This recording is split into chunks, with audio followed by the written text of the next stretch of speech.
It was a hot Wednesday morning in Lagos, the kind where the sun hits your skin before you even leave the gate. I wore my best shirt, ironed the night before, and headed to the office like I'd done for the past 27 years. My name is Mr. Ajayi. People in the office used to call me Baba E.T. I wasn't the fastest, but I was solid, always early, never missed a day. I climbed the stairs slowly. My knees weren't as strong as before, but my mind was sharp. I had trained half of the team myself, taught them everything from setting up networks to calming angry clients. So when HR sent a message asking me to come in for a brief chat, I didn't think much of it. I entered the glass-walled meeting room. The AC was cold, too cold. Mr. Kola, the new manager, didn't even greet me properly. He just cleared his throat and said, "Sir, I'm afraid we have to let you go.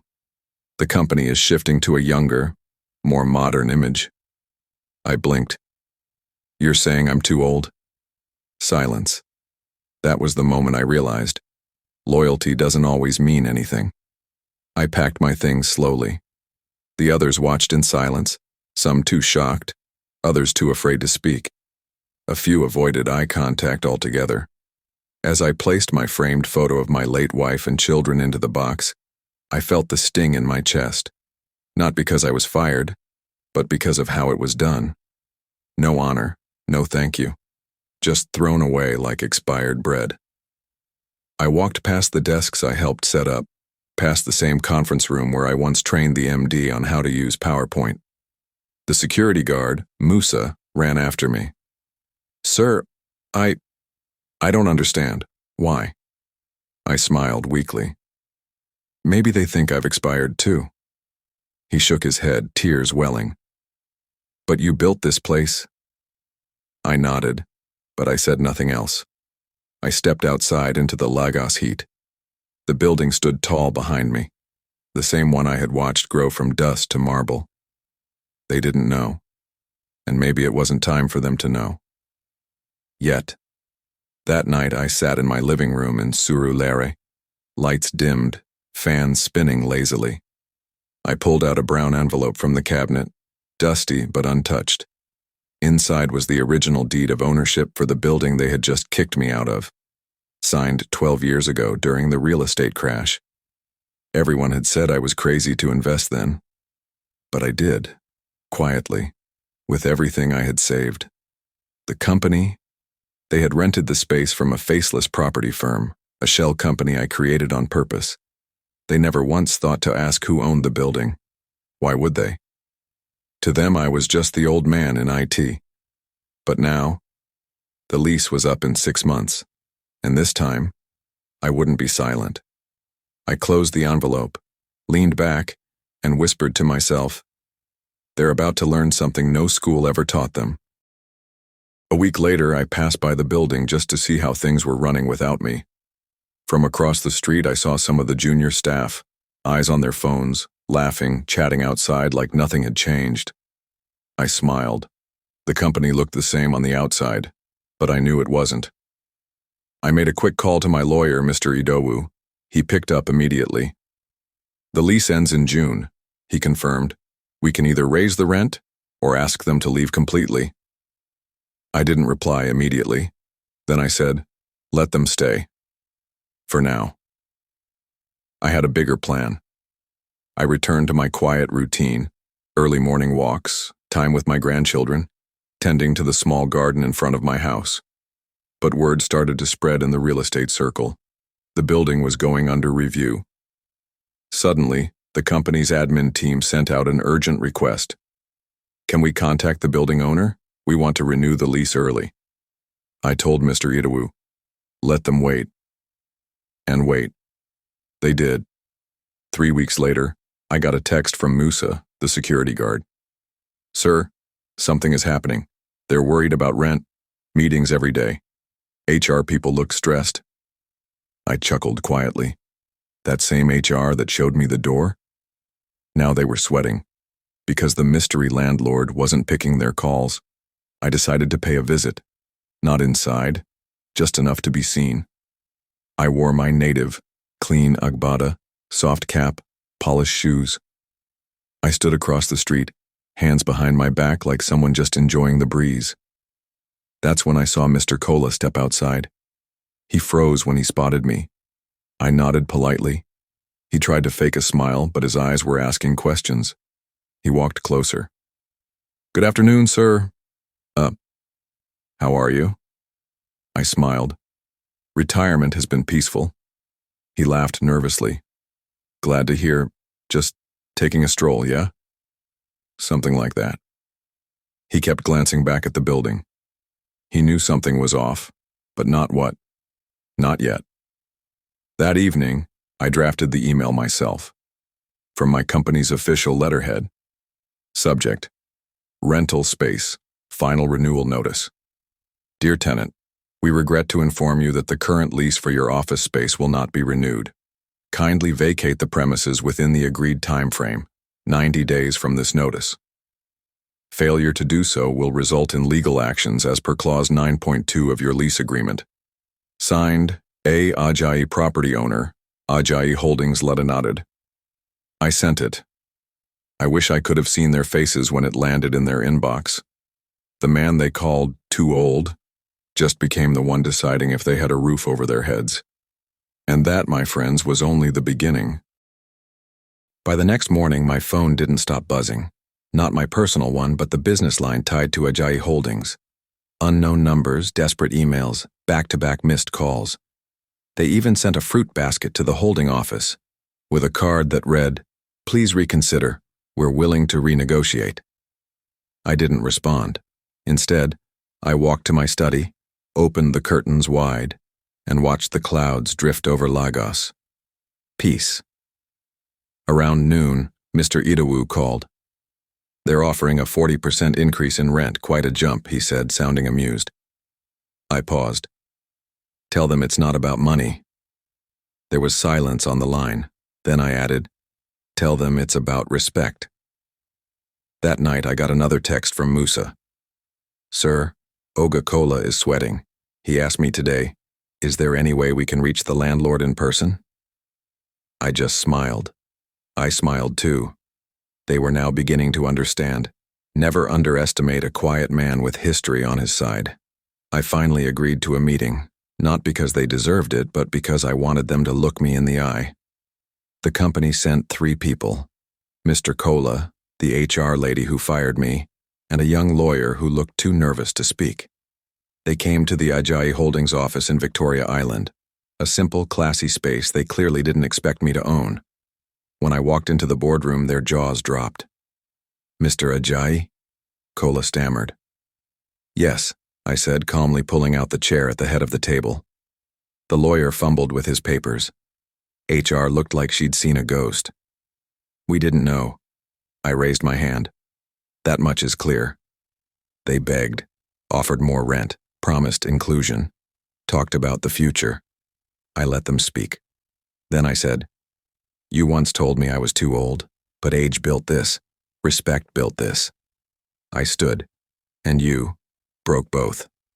I gave them 2 choices: vacate in 60 days, or sign a new lease under Ajayi Holdings' strict terms, including a 30% increase and a formal apology letter posted on all company platforms.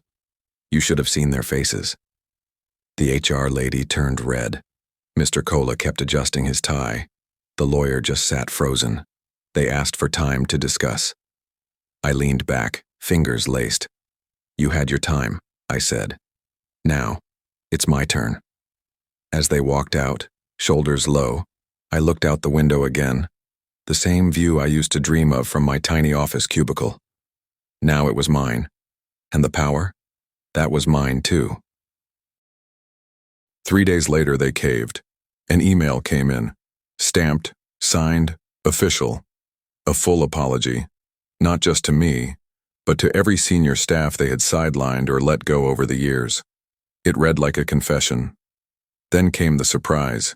They actually posted it on LinkedIn and Instagram. "We acknowledge the mistakes made in recent staffing decisions. Age is not a flaw. Experience is not outdated. We apologize to Mr. Ajayi and others who were treated unfairly." It went viral. Comments poured in. Wow, real maturity. This man deserves his flowers. Ageism is real. I'm glad someone stood up. Suddenly, people who had ignored me were sharing my story. Old colleagues called to say thank you. Even Musa texted, "Sir, you're trending." And just like that, the man they said was too old became a symbol of wisdom, power, and quiet strength. But even in the light of victory, something in me stayed grounded. I didn't do this to shame them. I did it to remind them. After the apology storm settled, I started getting invitations, speaking events, mentorship offers, even a guest slot on a radio show. But what touched me most was a visit from two young entrepreneurs, Tunde and Bola. "Sir, we heard your story," Tunde said. "We're starting a tech hub for older professionals, people like you, who still have fire in them." He smiled shyly. "We were wondering if you'd be our mentor." I looked at them, hungry, hopeful, respectful, and for the first time in a long time, I saw me in someone else's eyes. I nodded. "I'll do it," I said, "but on one condition." They leaned in. "Make sure no one in your team is ever made to feel like they don't matter, not because of age or anything else." They agreed without hesitation. And just like that, a new journey began. Not revenge, not pride, legacy. A few weeks later, on a rainy Tuesday afternoon, someone knocked on the door of my Suralera home. I opened it, surprised. It was the HR lady, Folake. She stood in the rain, umbrella shaking, eyes red. I just wanted to say sorry, in person." I didn't say anything. She stepped forward, voice breaking. I was following orders, but I should have stood up. I see that now. There was silence between us, except for the sound of rain hitting the pavement. "I lost my father 2 years ago," she added. "He was just like you, quiet, strong. I think that's why this hurt me more than I expected." I nodded slowly. She wasn't asking for a job, or another chance. She just wanted peace. I stepped aside. "Come in." And in that moment, something changed. Not just in her, but in me. Folake sat quietly on the old brown couch in my sitting room, her hands wrapped around a cup of hot tea. The rain still tapped gently on the windows. We didn't talk much at first, just silence, but not a heavy one, more like understanding. "I never knew you owned the building," she finally said. I smiled faintly. "Most people don't know what's behind a simple door." She looked down, ashamed. "That day we let you go. I felt wrong, but I didn't have the courage to speak up." I nodded slowly. "Courage is rare," I said. "But growth? That's rarer." She looked up at me, surprised by my softness. "You're not a bad person, Folake. Just someone who followed the wrong voice. I've been there too." She wiped her eyes. "Thank you for not slamming the door in my face." I poured her another cup. Some victories are loud, others are quiet, like this one. Forgiveness is power too. Weeks passed. I continued working with Tunde and Bola. Their tech hub was growing. We held our first workshop, a full room of older professionals learning how to code, pitch, and start fresh. One of them, a woman named Auntie Dupe, raised her hand. "I haven't worked since 2014, she said, "but this gives me hope." I smiled. Hope is the first step. Action is the second. After the session, as I packed up my notes, someone tapped my shoulder. It was Mr. Kola. "I've been following your work," he said. "What you're building, it's beautiful." I looked at him carefully. He was humbled, different. "I'd like to support the hub," he said, "maybe even volunteer." The old me might have laughed or shut the door, but this version of me? I simply nodded.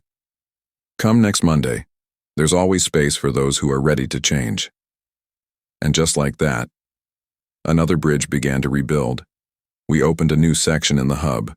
We called it the Legacy Room. It had pictures of elders who had started over, built something, helped someone. proof that age didn't mean the end. Folake helped design it. She even wrote a small piece on the wall. Experience is not a relic. It's a treasure, and it deserves to be seen. Tunde and Bola hosted our first legacy night there. Music, stories, food, and one quiet speech from me. I once thought I lost everything because of my age, but I now see I was just being redirected. As I looked around the room, I saw faces smiling back, young and old, learning from each other. No fear, no shame, just growth. And right then, I knew. This wasn't just revenge. This was rebirth. Months passed, and the tech hub flourished beyond what any of us could have imagined. But there was one thing left undone. The final confrontation with the company that had started it all.